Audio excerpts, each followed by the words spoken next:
Hey, I'm Paul from Chimp Spanner and you're watching The Age of Metal.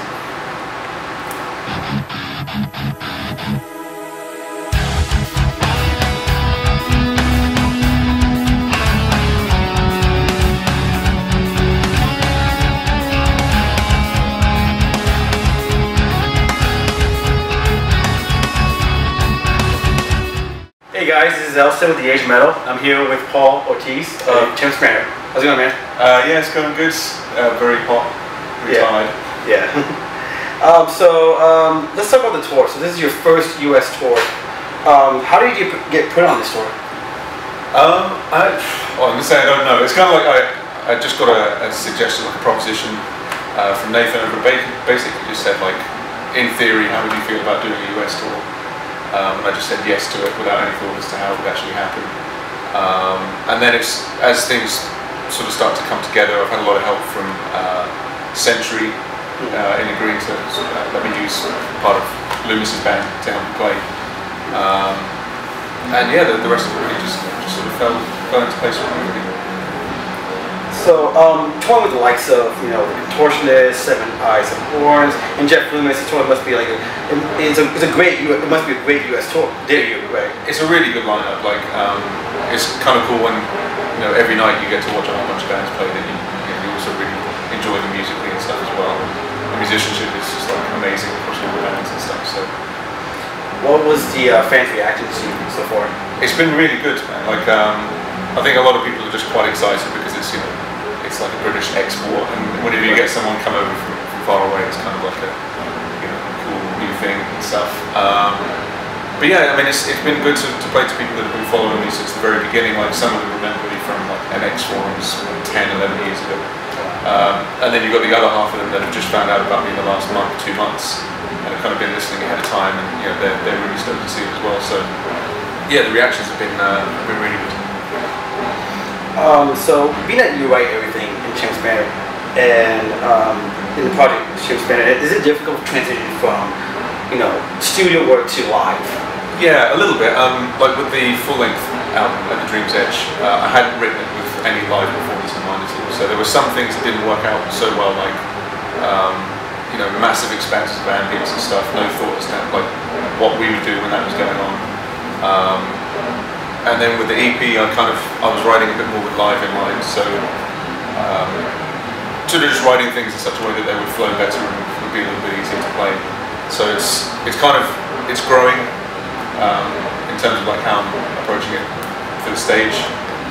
It's getting easier, but that initially it was kind of scary because obviously people have expectations as to how it sounds on disco.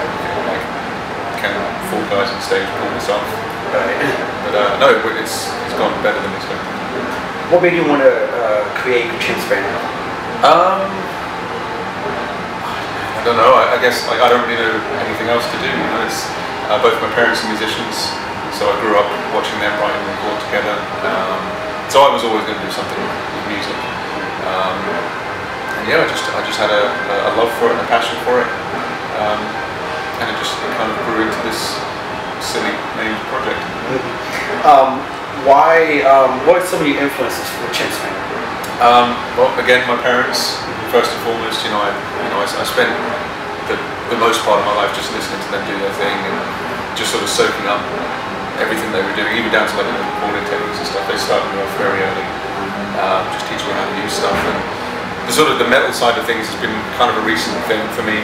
I didn't really get into heavy music until 2000, 2001. But there's some obvious influences like Sugar, Strapping Young Lads, Fear Factory, Deftones, bit of Sixth, all of the usual suspects. Right. But also a lot of older music as well that I sort of grew up listening to. A lot of sort of jazz, funk, soul, fusion, bit of classical, very mixed bag. Your album, your EP was just released this year, in 2012. Yeah. Was it All Words? Yeah. Did you try anything different recording this one as opposed to your full length? Yeah, I did. I kind of tried to be a little bit more spontaneous with it. Like, normally I'd kind of confine myself very much like a small set of patterns, and I'd kind of was afraid to leave them a bit. And you can hear that on the full length album. There's a lot of repeating sections and stuff. Whereas with the EP, I kind of tried to just, if I had something in my head, I'd record it, chuck it at the end of the project, and just forget about it. And then there might be an occasion to use it, there might not be.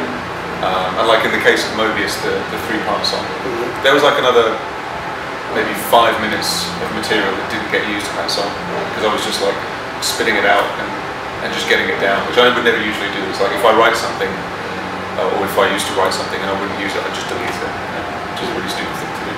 Whereas I think with the EP I tried to just get more of like a natural flow going.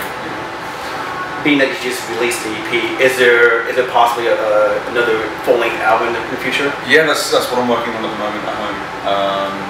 I'm a little bit behind with it, but it's given me a new sort of inspiration being on this tour to just get home and get it done.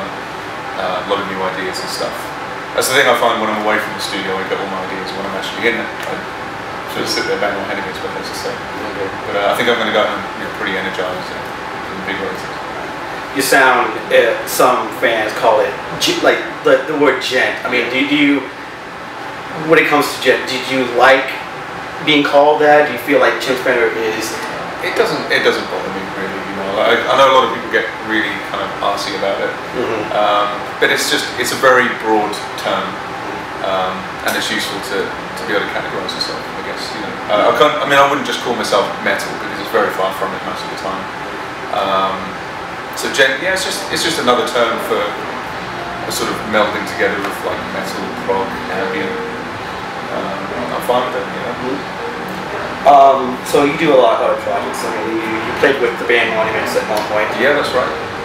But you also compose music for video games and advertising and TV shows. I mean, yeah, well, it's kind of funny. It's kind of out there on the internet. Is that that's something that I'm doing regularly? It's actually something I'd like to do. I've done sort of 2 or 3 sort of one-off assignments and stuff. But the sort of long-term goal in terms of like what I'd like to do for a career is all composition based. I'd like to do stuff for games, TV, film, things like that. But not really too sure how to go about that. It's very competitive. So any last words you want to say to our readers and listeners? Yeah, just thanks to everyone that's come out on the tour so far. Sort of keep your eyes and your ears peeled for some new material. I'm sort of anticipating like early next year, so just keep your eyes on the page. And thank you to everyone that's helped sort of put the tour together and bring me out to the States. Thank you for any of us. No worries, man. All right.